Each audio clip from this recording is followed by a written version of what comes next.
Uganda security forces are pleased to announce the 18th Interforces Games and Shooting Championship, which is supposed to take place in Gulu City.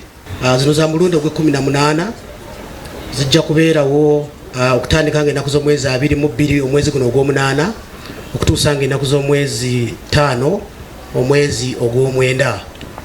Empaka zino zijja kuyindira mu kibuga Gulu ku Laibi Secondary School gye tujja okubeera, ate nga tugenda kwetaba mu mpaka ez'emisinde egy'okudduka.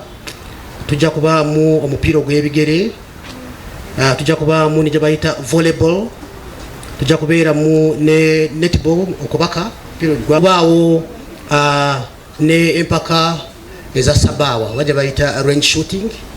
Twagala tumanye anaasinga okuba sabaawa mu nsonga zino. Ekigendererwa twagala okulaba nga waliwo obumu mu bitongole ebyokwerinda.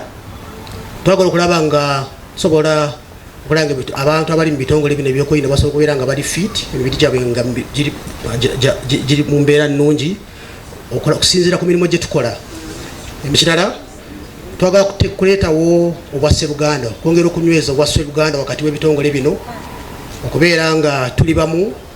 Emirimu gye tukola kitukakatako okubeera nga tukola ffenna. Naye muno okubeera nti buli muntu tubeera twesudde, bano bali eno naye nga tulina we tutuuka ne tukola ki?